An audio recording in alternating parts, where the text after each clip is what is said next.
Cradle, The Rise of the Chosen, Chapter 26, Part 1. Ta'an Ja'ali, Doontul, Hartford. Our next mission is in Hartford, Josh said while sitting in an office chair with his feet on the neighboring one. Deal Kun Jami, Hartford. I hate Hartford, Takuma responded, leaning with his elbows on the long and thin conference table. Gianoa was writing on a pad of paper, and Takuma wasn't quite sure what she would be writing or taking notes on at this moment, but he knew that she wasn't one to sit around doing nothing too often. Timloon, Hale, Hartford. Hartford has its own charm, Josh said, smiling. Niti, Poloma, Jad. But you know why it's so important, right? Josh asked. Dien su juoti jiintul. They have millions of people, Takuma responded. Josh nodded. Hija suto. With that comes influence. Unzul irio bakli. How are we going to go about starting this? Takuma asked. GM gu. Hienzien gu.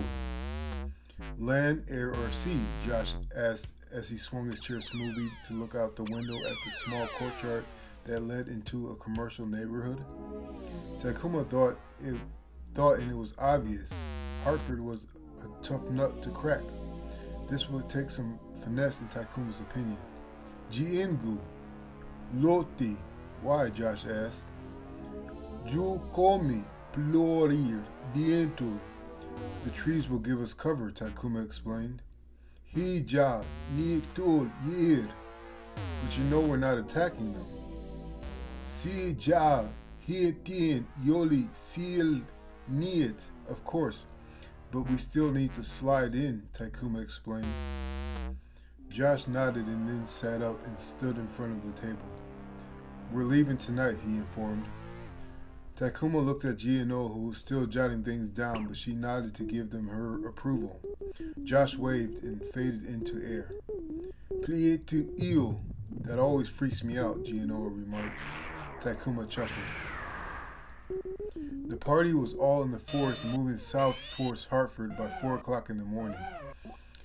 Crown Rainbow offered his electric T-cars, which were made for treacherous forest travel, but Josh declined, citing the fact that a humble appearance, if spotted beforehand, would benefit them more. There were pack mules and other donkeys for the royalty, but Takuma walked next to Gianoa while she rode on a gray mule. Presently, Josh wasn't with him, though he had set off with him initially. He didn't state why he had to leave or where he would be going, but he said he'd be with them the whole way, one way or another. Plo no oli. Why are you quiet? Takuma asked the queen. Driadu. Honestly, she asked. Takuma nodded. Hatut. I have a bad feeling, she answered. Takuma walked on, looking at a looming banana leaf for a moment in passing. Ioli, yantul ni, me? I can't sense anything. Rinch ni pulo. Then I hope you're right, she said and slipped back in thought.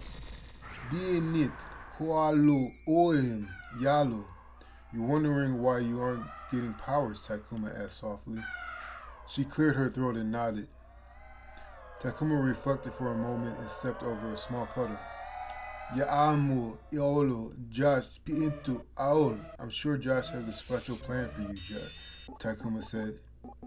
Sinjiniti or seems like he's been avoiding me, she said quietly. Juonil or Rien, probably because you're really smart. Potol Iji.